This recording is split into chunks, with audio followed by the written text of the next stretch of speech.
Hello. You look beautiful from up here. Huh? You know, common wisdom defines beauty as the outside appearance. And many say looks don't lie. But you know what? Beauty is a combination of many qualities, including being an excellent example. 9 years ago, I had a life, a good life, I may say. Married, a son, a good job, and still young, energetic, having a future that I dreamed of, till one fateful night.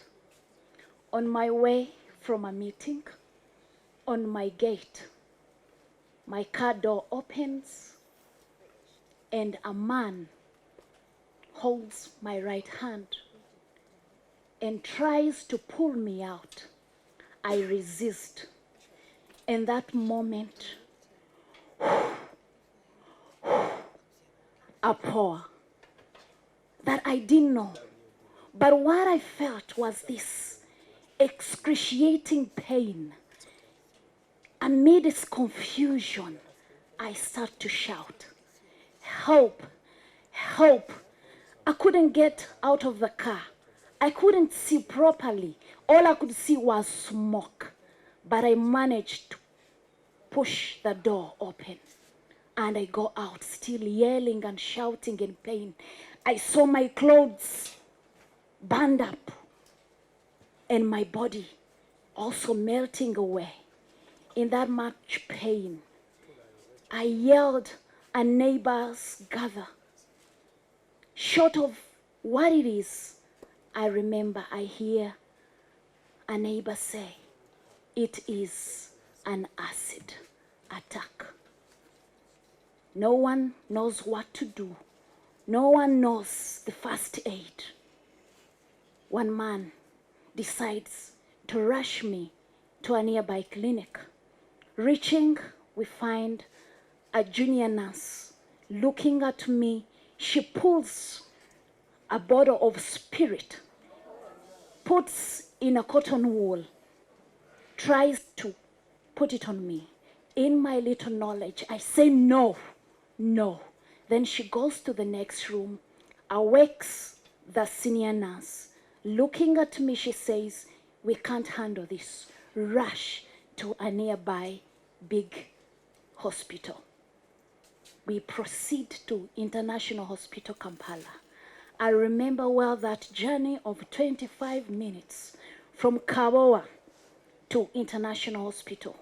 I was lost of words, melting, seeing my body melt away.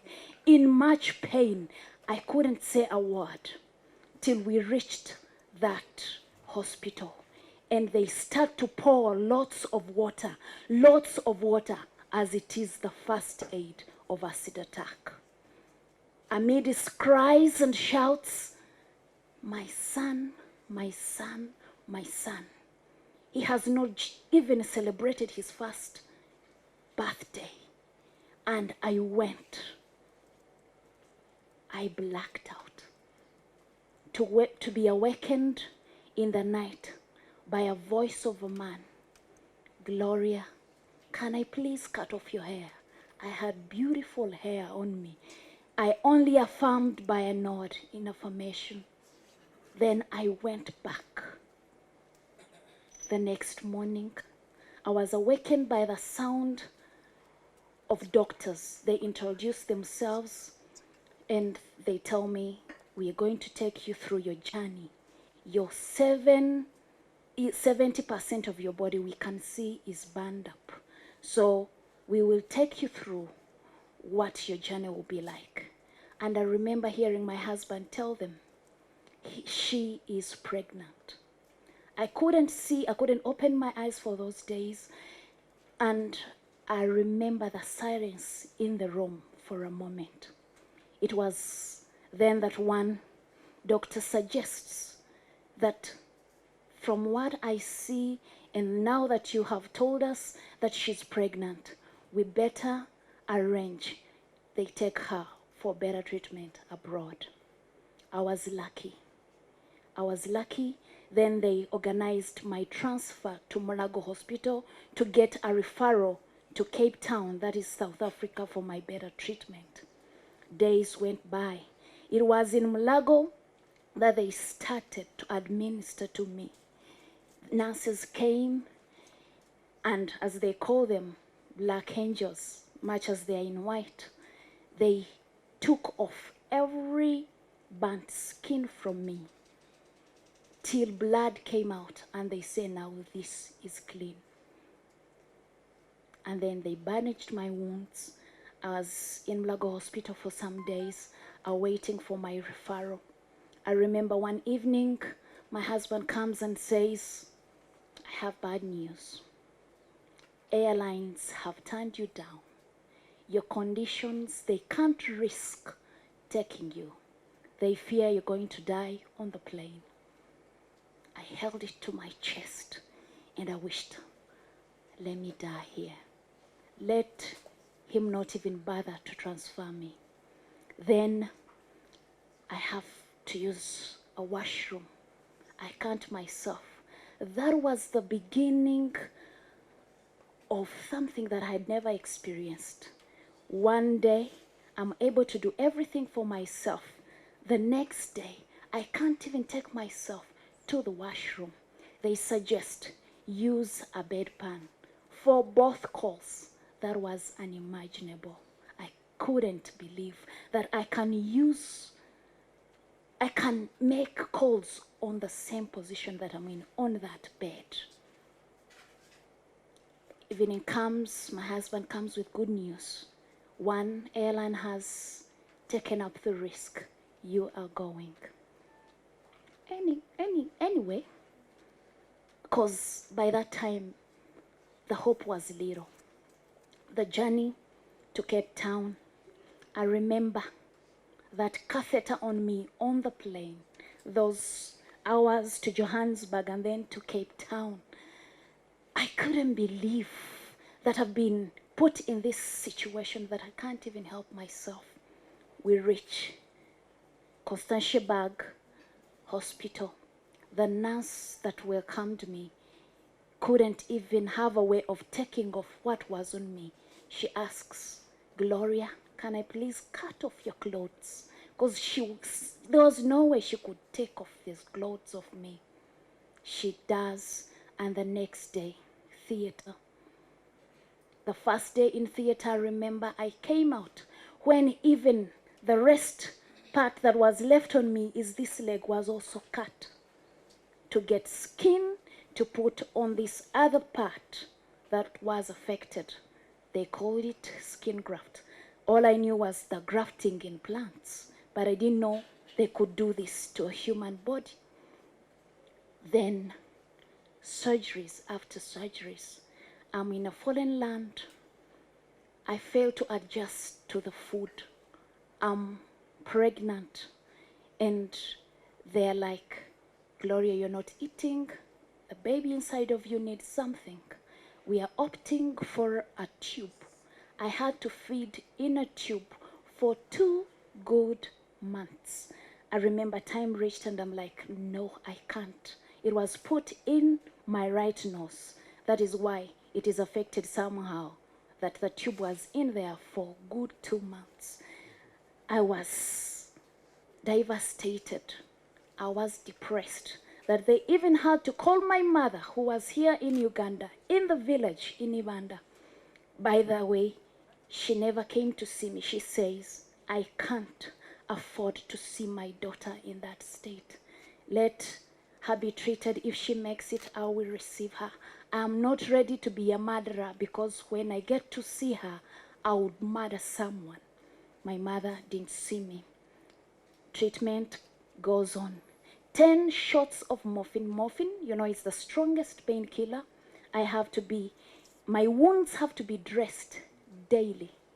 It could take hours in that washroom. My skin was put together, by staples. Most of you know staples that they put in books. It's what they use to put together my skin. The staples that I remember well are the staples that were put in my neck. I could see the nurses hold that boa with their staple remover, removing every single pain. It's like the doctor told them, I've put 20, make sure 20 of them get out. I could see them count every piece, every piece. Friends, the pain was so immense. I continued on. Time to give birth. My gynae comes in and tells me, Gloria, you know what? I can see you're getting tired every single day. I can bring out this baby early. I accept. He sets the dates. That is 23rd of October, 2009. Everything was going on. He promised me a normal delivery. I had just had my son normally. She says, yes, I can see you have wounds and some have started closing up. I remember I had my pressure garment on this arm. You will make it, Gloria. Doctor says, I believe him.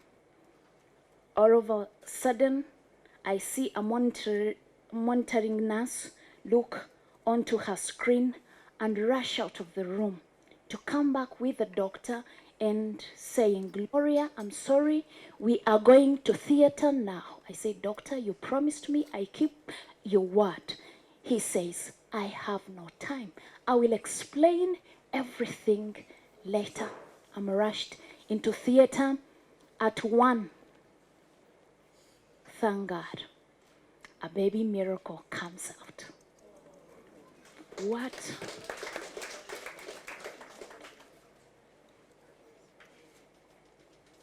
These are tears of joy.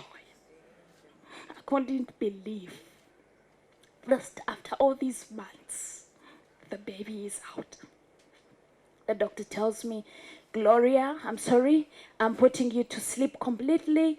There are things that we have to work on. I will explain later. They put me to sleep, and I come out of that sleep in the middle of the night in a room that I could only hear sounds. Ting, ting, ting. And the nurse comes to me and tells me, thank God, you are awake. I didn't know what was on. She tells me, your baby is also fine. She's in another room. This place you're in is ICU. Don't mind, we'll take good care of you. The next morning that my doctor comes to check on me, and he notices I have given birth, but my tummy is still this so big, as if the baby is still in. He does all his checks. He's like, I feel there's something in your tummy. We have to check what it is. I am taken to the CT scan, and he tells me, Gloria, I can see liquids in there. And from what the results have given me, I see it is urine. They had tampered with my tubes. They were rushing. He tells me they had only 2 minutes to save me and the baby. What went wrong, I don't know, but that is the report. He tells me we are saved. And I remember in 5 days, I had to go, minus the cease of giving a baby, I had to go through 5 other major surgeries to correct what was damaged. It was done, and the journey begins to go on. Recovery. I've recovered. Wounds have started to close up. Depression comes in. With wounds you can never tell, infections came in. It was at that time that depression took toll on me, that they decided to take me out of the 4 rooms that I was in a hospital and take me outside in a villa to attend me there, so that I could feel that I'm home. I've been in hospital for all these months. The journey goes on. I'm recovering. The baby is doing well. They only had one fear, that these shots of morphine that I was being on daily would affect her. They do all the tests. They fear that she might not heal well. She might have problem with her eyes. But guess what? She's fine. I had just returned from Cape Town, watching TV. I hear this woman narrate her ordeal of acid attack. And I say, no, no, no. I thought this ended with me. I've not been here for a while, 2 years and plus. I thought when I left Uganda, something was done. Because the father of my children is in a position to make a change. Or the government, because I was all over the news, I was all over the newspapers. They haven't done anything. It was then when I listened to this woman and I decided to myself, something has to be done.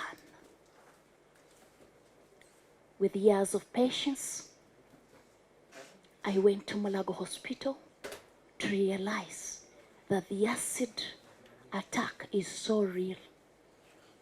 It can happen to anyone. 57% of these acid attacks affect women. And among acid survivors, the affected ages are from 17 to 34. That takes 79% of all the acid victims in this nation.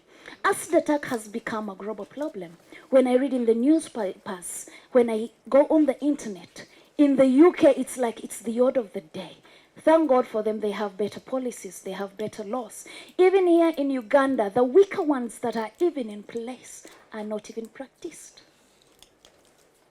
The courts, the policemen do nothing except to want you to be in a courtroom.